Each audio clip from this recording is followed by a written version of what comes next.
Hello friends, welcome back to my channel SM pregnancy care. Friends, मेरा नाम सरिता मौर्य है और ये मेरा एक ब्लॉग का चैनल है जिसमें मैं अपने प्रेगनेंसी से रिलेटेड जो भी एक्सपीरियंसेस हैं वो शेयर करती हूँ और जो जो मुझे प्रॉब्लम्स हुई हैं वो सब शेयर करती हूँ।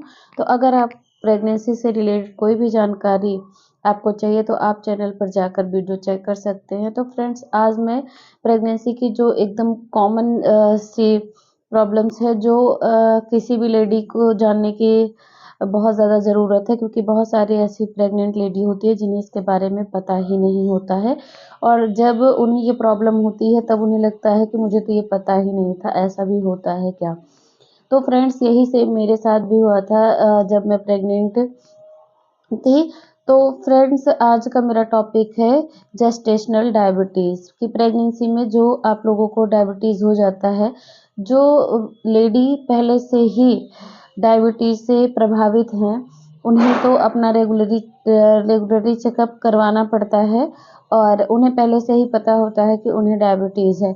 लेकिन कुछ प्रेग्नेंट वुमेन ऐसी होती हैं जिन्हें ये नहीं पता होता है कि प्रेगनेंसी में भी उनका डायबिटीज़ बढ़ सकता है। तो फ्रेंड्स, सेम ऐसे मेरे साथ भी था, मुझे नहीं पता था कि प्रेगनेंसी में डायबिटीज़ भी हो सकती है। तो मैं आराम से अपना हर चीज़ खाना-पीना सब कर रही थी। मुझे नहीं पता था कि ऐसा हो सकता है, तो इसलिए मैंने कोई भी चीज़ अवॉइड नहीं की थी। जैसे मीठा हो गया, चावल हो गया, आलू हो गया, ये सब चीज़ें डायबिटीज़ को बढ़ाती हैं। तो ये सब चीज़ें मुझे बहुत अच्छी लगती थी प्रेगनेंसी टाइम में, तो मैं भर-भर के खाती थी। और प्रेगनेंसी के 5वें महीने में मुझे फ्रेंड्स, जब मेरा चेकअप हुआ, मेरा पहले महीने में चेकअप हुआ तो नॉर्मल था, सेकंड मंथ में भी मेरा नॉर्मल था, थर्ड में भी मेरा नॉर्मल था। मैंने फोर्थ में चेक नहीं करवाया, फिफ्थ में जब मैंने चेक करवाया तो मुझे पता चला कि मुझे जेस्टेशनल डायबिटीज़ है, यानी कि प्रेगनेंसी में जो डायबिटीज़ आपको हो जाती है, जो डायबिटीज़ लेवल या शुगर का लेवल जो होता है वो बढ़ जाता है, वो हो गया है। तो फिर जब मुझे पता चला तो मुझे बहुत झटका लगा कि मुझे तो पहले से नहीं था शुगर, अब ऐसे कैसे हो सकता है। फ्रेंड्स, अगर हम बार-बार हर मंथ में चेकअप नहीं करवा रहे होते हैं शुगर का, तो इससे हमें पता नहीं चलता है और ये होता ये है कि जैसे हम बीच में चेकअप नहीं करवाए और हमें हो गया है, डायबिटीज़ हो गई है, शुगर लेवल बढ़ गया है, तो इससे हमारे बच्चे की ग्रोथ प्रभावित होती है। तो फ्रेंड्स, अगर आपको पता चलता है कि आपकी जेस्टेशनल डायबिटीज़ आपको हो गया है, आपका शुगर लेवल बढ़ गया है प्रेगनेंसी में, तो आपको घबराना बिल्कुल नहीं है। आपको अपने डॉक्टर से कंसल्ट करना है। सेम ऐसे ही मैंने भी, जब मुझे पता चला तो मैं अपने डॉक्टर के पास गई, मैंने रिपोर्ट दिखाया, तो उन्होंने मुझे बताया कि हाँ, मुझे डायबिटीज़ है, जेस्टेशनल डायबिटीज़ है, जो कि प्रेगनेंसी में डिलीवरी के बाद ख़त्म हो जाती है। 98% वुमेन्स के को डिलीवरी के बाद ये समस्या ख़त्म हो जाती है, वो बाद में शुगर उनके शरीर में बढ़ा लेवल नहीं रहता है। तो फ्रेंड्स, मेरी डॉक्टर ने भी मुझे समझाया और कुछ चीज़ें मुझे छोड़ने के लिए बोली, जैसे कि मीठी चीज़ें हो गई, मीठी कोई भी चीज़ हो गई आपको अवॉइड करना है और आलू अवॉइड करना है और चावल अवॉइड करना है।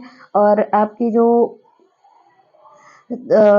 नर्स रहती हैं, जो आपकी डॉक्टर रहती हैं, वो आपको कुछ दवाइयाँ रिकमेंड करती हैं। आपको उन दवाइयों को टाइम टू टाइम लेना होता है, क्योंकि फ्रेंड्स, अगर आप ये सब चीज़ें परहेज़ नहीं करेंगी और टाइम से दवाइयाँ नहीं लेंगी तो हो सकता है आपका शुगर लेवल इतना बढ़ जाए कि आपको इंसुलिन की ज़रूरत पड़ने लगे। तो फ्रेंड्स, मेरी कुछ सिस्टर्स ऐसी हैं जिन्हें बहुत ज़्यादा बढ़ जाता है तो उन्हें इंसुलिन की ज़रूरत पड़ती है और उन्हें इंजेक्शन दिया जाता है। तो फ्रेंड्स, अगर आप इन सब चीज़ों के बारे में पहले से जानते रहते हैं और आप पहले से ही सावधानी रखते हैं, तो आपको इतनी ज़्यादा अ, ज़रूरत नहीं होती है कि आपको इंसुलिन लेना पड़ेगा। आपका दवाई और आपकी डाइट से ही कंट्रोल हो जाता है और इसका बेबी पर कोई भी नेगेटिव इफ़ेक्ट नहीं पड़ता है, बेबी हेल्दी रहता है।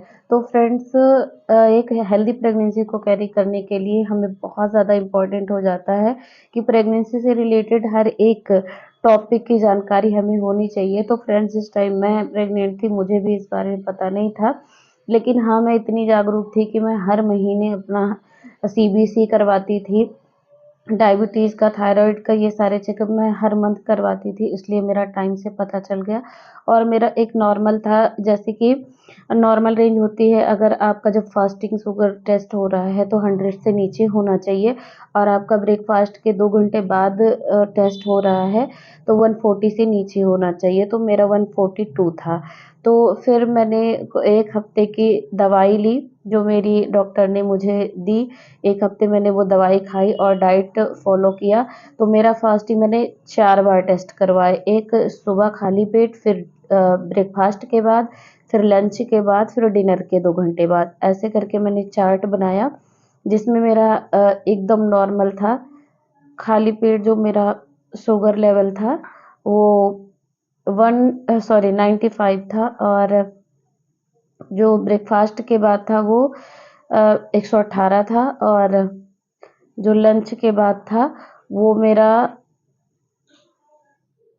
98 था और जो मेरा डिनर के बाद था वो भी 112 के समथिंग था।